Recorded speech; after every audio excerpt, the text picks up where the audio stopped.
Welcome to GP business by Praveen. నేను ఇంతకుముందు ధని one freedom కార్డుకు సంబంధించి ఒక వీడియో చేశాను ఇంతకుముందు ఒక 2 months బ్యాక్. సో ఆ వీడియోకు చాలా యూజ్ రెస్పాన్స్ వచ్చింది. చాలామంది ఏంటంటే చాలా రకరకాల డౌట్స్ ఉన్నాయి చాలామందికి. నాకు కామెంట్ బాక్స్లో చాలామంది మెసేజెస్ పెట్టారు. సబ్స్క్రిప్షన్ మంత్లీ సబ్స్క్రిప్షన్ పే చేయాలా, కంపల్సరీ పే చేయాలా, సబ్స్క్రిప్షన్ పే చేయకపోతే ఏమవుతుంది. సో ఇట్లాంటి డౌట్స్ చాలామంది నాకు అడగడం జరుగుతుంది. మామూలుగా కామెంట్ రూపంలో కానీ కొంతమంది ఫోన్ చేసి కానీ అడుగుతున్నారు. సో దానికి సంబంధించి ఒక చిన్న క్లారిఫికేషన్ ఇద్దామన్నట్టు ఈ వీడియో చేయడం జరుగుతుంది. యాక్చువల్గా ఏంటి అని అంటే ధని వన్ ఫ్రీడమ్ కార్డ్ అనేది యాక్చువల్గా 3 ఇన్స్టాల్మెంట్స్లో మనకు ప్రొవైడ్ చేస్తారు కార్డు. బేసిక్గా ఈ కార్డు ఎవరికి ప్రొవైడ్ చేస్తున్నారంటే సిబిల్లో ఎవరికైతే ప్రాబ్లం ఉందో మేజర్ కస్టమర్స్ వచ్చేసి వాళ్ళకు సిబిల్ ఎవరికైతే బాగా ప్రాబ్లమ్స్ ఉండి మిగతా బ్యాంక్స్ ఏవైతే క్రెడిట్ కార్డ్స్ ప్రొవైడ్ చేయరో వాళ్ళకు మాత్రం ధని వన్ ఫ్రీడమ్ మాత్రం ప్రొవైడ్ చేస్తున్నారు. అది కూడా ఏంటంటే 3 ఇన్స్టాల్మెంట్స్లో పే చేస్తున్నారు. అది అందరికి తెలిసిన విషయమే. మామూలుగా మనం ఈరోజు కనుక షాపింగ్ కానీ పర్చేస్ కానీ ఏదైనా చేస్తే రేపు ఒక ఈఎంఐ కట్టాలి, నెక్స్ట్ మంత్ సేమ్ డేట్కి ఒక ఈఎంఐ కట్టాలి, తర్వాత ఇంకొక నెల ఈఎంఐ కట్టాలి. ఇక్కడ దాకా బాగానే ఉంది, ఇక్కడ దాకా ప్రాబ్లం ఏం లేదు. ఇక్కడ దాకా ప్రాబ్లం లేదు. అసలు ప్రాబ్లం ఎక్కడ స్టార్ట్ అవుతుందంటే సబ్స్క్రిప్షన్ ఫీ. ఇది ఏంటి అని అంటే depends on person to person మొత్తం కంప్లీట్గా చేంజ్ అయిపోతుంది అనమాట. కార్డ్ క్రెడిట్ లిమిట్ వచ్చేసి ఒక్కొక్క పర్సన్కి ఒక్కొక్క కార్డ్ లిమిట్ ఉంది. కొంతమందికి 25,000 ఉంది, కొంతమందికి 10,000 ఉంది, కొంతమందికి 2.5 lakhs ఉంది. అంటే ఎవరికైతే సిబిల్ స్కోర్ చాలా బాగుందో వాళ్ళకు 2.5 lakhs వచ్చిన వాళ్ళు ఉన్నారు, 3 lakhs వచ్చిన వాళ్ళు మాత్రం ఆల్మోస్ట్ 5 lakhs వరకు క్రెడిట్ లిమిట్ ఇస్తున్నారు. సో ఇక్కడ ఏంటి అని అంటే కార్డ్ లిమిట్ని బట్టి ఛార్జెస్ తగ్గిపోతుంది. ఫర్ ఎగ్జాంపుల్ 10,000 కనుక కార్డ్ లిమిట్ ఉంటే మీకు 299 రూపీస్ పే చేయాల్సి వస్తుంది.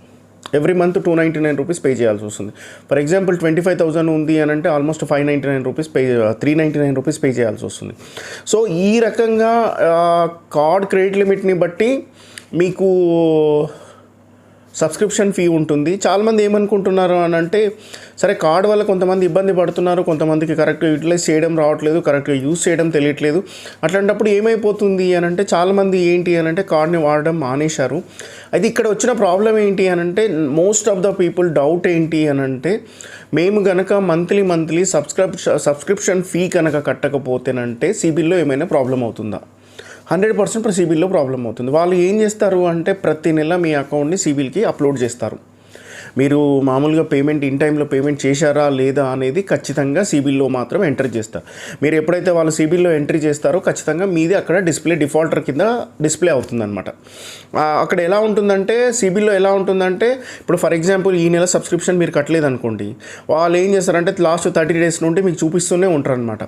ప్రతి నెల దాంట్లో డేస్తో సహా సిబిల్లో డిస్ప్లే అవుతుంది. సో మీరేంటి అని అంటే ఒకవేళ మీరు కార్డు వాడొద్దు అనుకున్నా, కార్డు డీయాక్టివేట్ చేయాలనుకున్నా కూడా బెటర్ టు గో.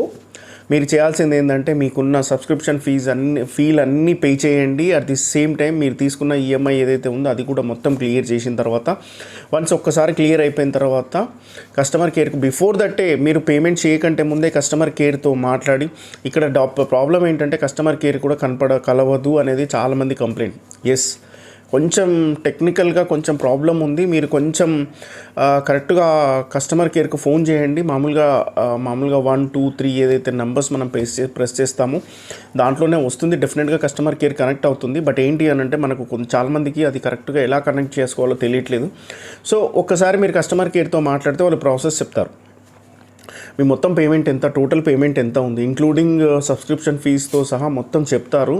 ఆ పేమెంట్స్ అన్నీ మొత్తం క్లియర్గా తెలుసుకున్న తర్వాత మీరు పేమెంట్ మొత్తం చేసేసి దెన్ మీరు ధని వన్ ఫ్రీడమ్ కార్డ్ యాప్లోకి వెళ్ళేసి దాంట్లో కింద ఉంటుంది వన్ ఫ్రీడమ్ ప్లస్ అని, వన్ ఫ్రీడమ్ అనే ఒక ఆప్షన్ ఉంటుంది. ఆప్షన్లోకి వెళ్ళిన తర్వాత మీరు కార్డ్ డీయాక్టివేట్ చేసుకోవాల్సి వస్తుంది.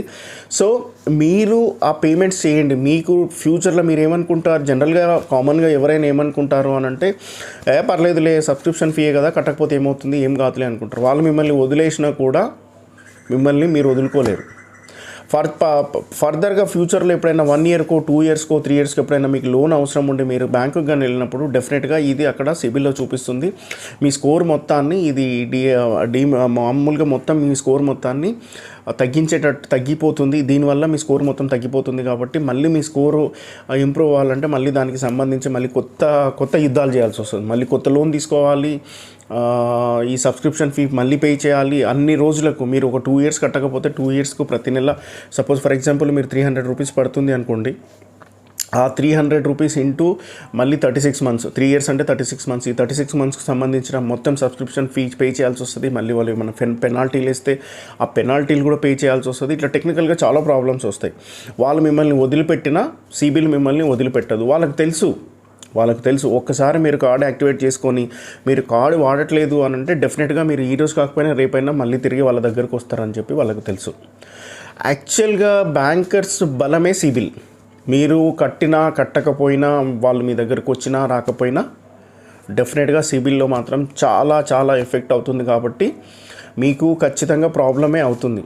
సో మీరు చేయాల్సిన పని ఏంటి అని అంటే, మీరు కార్డు వద్దనుకుంటే, మీకు కార్డు ఇంట్రెస్ట్ లేదు, మీకు కార్డు కరెక్ట్గా యూటిలైజ్ చేయడం తెలియట్లేదు అన్నప్పుడే, సో మీరు కార్డు వాడొద్దు అనుకున్నప్పుడు మాత్రమే మీరు డెఫినెట్గా మీరు సబ్స్క్రిప్షన్ ఫీ మొత్తం కట్టేయండి. మీ లోన్స్ మీరు ఇంతకుముందు తీసుకున్న కార్డు స్వైప్ చేసిన తాలూకు పేమెంట్స్ ఏమున్నా కూడా అవన్నీ క్లియర్ చేసేసి మీరు ఒక్కసారి కార్డు యాక్టివేట్ చేసుకున్నారు అని అంటే మీకు ఎట్లాంటి ప్రాబ్లం ఉండదు. సో ఇది జనరల్గా ఈ వీడియో చేయడానికి మెయిన్ రీజన్ ఏంటి అని అంటే, చాలామంది నాకు కామెంట్ బాక్స్లో పెడుతున్నది ఇదే, సబ్స్క్రిప్షన్ ఫీ కట్టకపోతే ఏమవుతుంది, సిబిల్ ఎఫెక్ట్ అవుతుందా, నాకు మామూలుగా ఇది ఎలా డియాక్టివేట్ చేసుకోవాలో తెలియట్లేదు అని చాలామంది అడుగుతున్నారు. కాబట్టి ఈ వీడియో చేయడం జరుగుతుంది. మీకు కనుక ఈ వీడియో కనుక నచ్చితే డెఫినెట్గా సబ్స్క్రైబ్ చేయండి, లైక్ చేయండి, షేర్ చేయండి, కామెంట్ చేయండి, మీ ఫ్రెండ్స్కు చెప్పండి. సో మీరు అలా చేయడం వల్ల నాకు కొంచెం ఎంకరేజ్ చేసినట్టు అవుతుంది. నాకు ఇంకా దీనికంటే మంచి వీడియోస్ చేయడానికి ఛాన్స్ ఉంటుంది. కాబట్టి డెఫినెట్గా మీరు నాకు సపోర్ట్ చేస్తారని ఆశిస్తూ thank you so much. Within 6 to 7 hours మనం కొత్త సంవత్సరంలో ఒక అడుగు పెడుతున్నాం 2022లోకి. So I wish you all the best. Wish you happy new year. Thank you.